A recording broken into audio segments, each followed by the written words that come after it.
ডিম ও আটা দিয়ে তৈরি বিকেলের নাস্তায় খুবই মজাদার স্ন্যাক্স, খুবই ঝটপট অল্প সময় তৈরি করা যাবে এরকম রেসিপি আপনাদের সাথে আজকে শেয়ার করতে যাচ্ছি। Hello everyone, welcome to Madhav cooking world.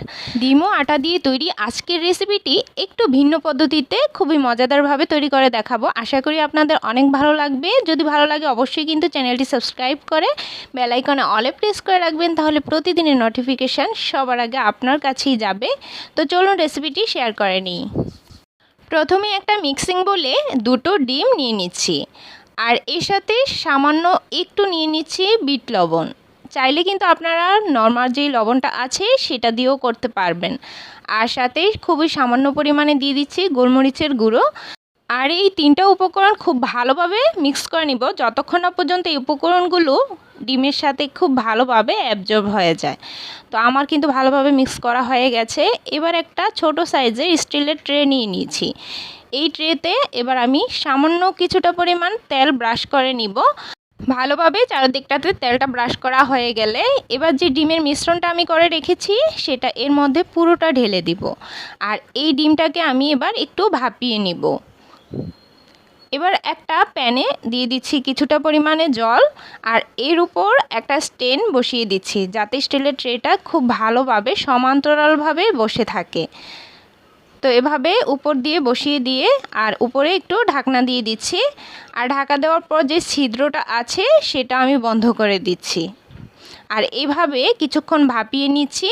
তো ডিমটা ভাপানো রেখে আমি একটা সাইডে একটা মিক্সিং বোলে 1 কাপ নিয়ে নিচ্ছি আটা, সাথে স্বাদ মতো সামান্য একটু লবণ দিয়ে দিচ্ছি। যেহেতু আমি ডিমের মিশ্রণের সাথেও লবণ দিয়েছি তাই এখানে একটু পরিমাণে কম দিতে হবে।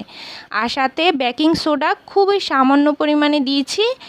আর সাথে একটা ম্যাগি মশলার প্যাকেট যেটা সেটা পুরোটা দিয়ে দিচ্ছি। অবশ্যই এটা দিতে হবে, তাহলে কিন্তু টেস্টটা খুব ভালো আসবে। এবার শুকনো উপকরণগুলো খুব ভালোভাবে মিক্স করে নিচ্ছি। তো মিক্স করা যখন হয়ে যাবে তখন আমি এর মধ্যে অল্প অল্প করে জল দিয়ে একটা ব্যাটার তৈরি করে নেব। আর এই ব্যাটারটা অবশ্যই একটু ঘন হতে হবে, খুব বেশি যেন পাতলা না হয়ে যায় সেদিকে অবশ্যই খেয়াল রাখতে হবে। আর দেখতে পাচ্ছেন ব্যাটারটা এরকম একটা ঘনত্ব এসেছে, খুব বেশি কিন্তু পাতলা হয়ে যায়নি বা খুব বেশি ঘন হয়ে যায়নি। এরকমভাবে ব্যাটারটা তৈরি করে একটা সাইডে রেখে দিচ্ছি। আরেকটা পাত্রে আমি আটার গুঁড়ি এভাবেই নিয়ে নিয়েছি, তো এটাও একটা সাইডে রেখে দিচ্ছি। এইদিকে কিন্তু আমার ডিমের ভাপানোটা হয়ে গেছে। 5 থেকে 6 মিনিটের মতো সময় লেগেছে, এর বেশি সময় একদমই লাগবে না। তো এটা আমি একটু ঠান্ডা হওয়ার জন্য রেখে দিচ্ছি। ঠান্ডা হওয়ার পর তবেই মোল্ড আউট করবেন, এছাড়া কিন্তু ডিমটা ফেটে যাবে। তাই আমি সাইডগুলো খুব সাবধানে একটু ছাড়িয়ে নিচ্ছি। এবার একটা পাত্রে উপর দিয়ে নিয়ে ভালোভাবে মোল্ড আউট করে নিচ্ছি। একটু বাড়ি দিয়ে দিচ্ছি যাতে খুব ভালোভাবে ছেড়ে যায়। আর দেখুন ডিমের এই ভাপানোটা কতটা সুন্দর হয়েছে, আর ঠিক এরকম ঘনত্ব হবে। এবার আমি এগুলোকে কেটে নিব। আর লম্বা সাইজ করে প্রথমে কেটে নিচ্ছি।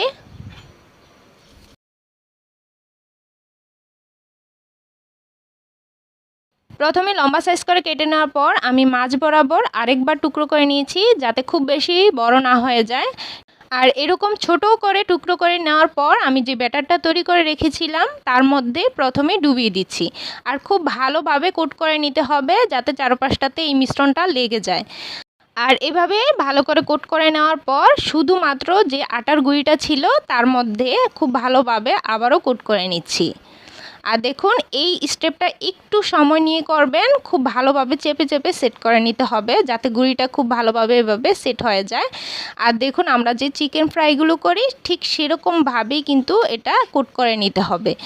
এরকমভাবে কোট করে নেওয়ার পর ঠিক এরকমটাই দেখতে হবে, একটু ছাড়া ছাড়া ভাব। তো সবগুলো কিন্তু একইভাবে আমি করে নিয়েছি। এবার আমি ভাজতে চলে যাচ্ছি। আর এই স্ন্যাক্সগুলো আমি এখন ডুবো তেলে ভেজে নিব। অবশ্যই ডুবো তেলে ভাজতে হবে, তাহলেই কিন্তু সুন্দর হবে। প্রথমেই যখন স্ন্যাক্সগুলো ছাড়বেন তখন চুলার আঁচটা কিন্তু অবশ্যই লোতে করে তারপর ছাড়তে হবে। পরবর্তীতে চুলার আঁচটা বাড়িয়ে দিয়ে এগুলো ভেজে নিতে হবে। প্রথমেই যদি চুলার আঁচটা একদম বাড়িয়ে দিয়ে ভাজতে যান সেক্ষেত্রে এগুলো দেওয়ার সাথে সাথে উপরটা কালার চলে আসবে।